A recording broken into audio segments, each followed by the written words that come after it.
What if the greatest athlete of all time almost made the worst financial decision of his life?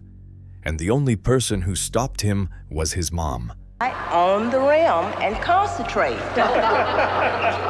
In 1984, a 21-year-old Michael Jordan sat in a meeting room and turned down a deal that would eventually become worth $30 billion. He didn't want Nike. He'd never wanted Nike. He wanted Adidas, the brand he'd grown up worshiping.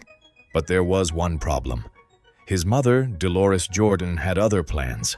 To understand why this moment matters, you have to understand where Michael Jordan was in 1984. He'd just finished a legendary college run at UNC. He'd led the U.S. Olympic team to gold. He was about to be the third overall pick in the NBA draft by the Chicago Bulls. Every shoe brand in America wanted him, but Jordan wanted Adidas. Nike, on the other hand, was struggling. They were a running shoe company trying to break into basketball. They were bleeding money in that division, reportedly losing around $300 million a year in today's dollars. They were desperate, and desperate companies do desperate things. Nike's pitch to Jordan wasn't just a contract. It was a gamble. They were betting their entire basketball future on one 21-year-old who didn't even want to be in the room. They offered him $250,000 a year for 5 years, his own signature line, and something that had never been done before for a rookie, a percentage of every shoe sold under his name. Jordan still said no. He went home and told his parents, "I don't want to go. I don't want to hear what they have to say." Now, at this point in the story, most people think of Deloris Jordan as a supportive parent in the background. She wasn't. She was his first business advisor, and she understood something Michael didn't yet: the difference between a salary and a stake. Deloris sat him down and delivered one of the most consequential sentences in sports history. You're going to listen." So he went. But Deloris didn't just send him. She went with him. And when Nike made their pitch, she asked a question that no athlete had thought to ask before. What about equity? Not just a guaranteed salary, not just royalties. She wanted Michael to own a piece of what they were building together, a percentage of every Air Jordan sold in perpetuity. Nike agreed. Think about that for a second. A 21-year-old walks into a room not wanting to be there. His mom asks one question, and that question ends up being worth more than the GDP of some countries.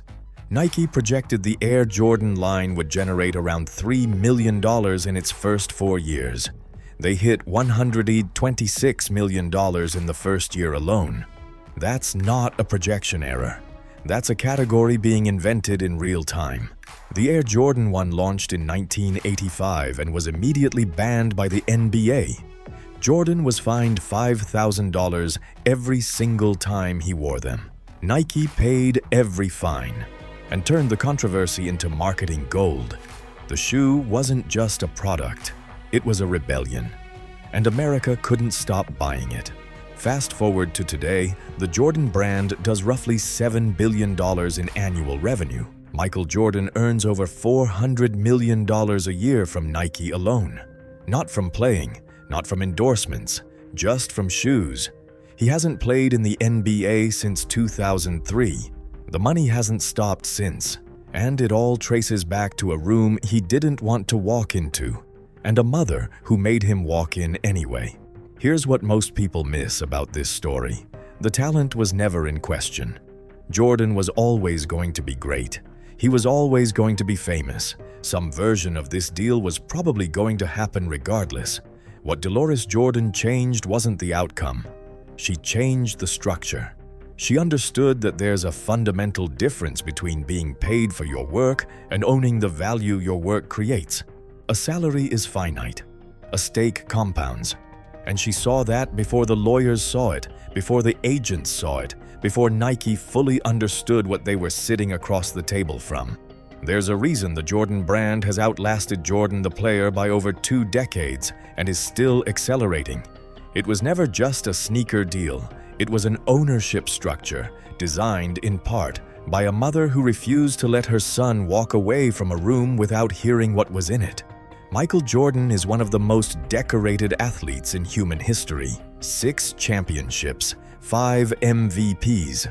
Universally considered the greatest to ever play the game. But the thing that makes him the wealthiest athlete of his generation, the thing that earns him $400 million a year without lacing up a single shoe, wasn't a jump shot. It was a conversation. It was a mother who said, "You're going." It was a question nobody else thought to ask. And it's a reminder that the biggest financial decisions in your life often don't look like financial decisions at all.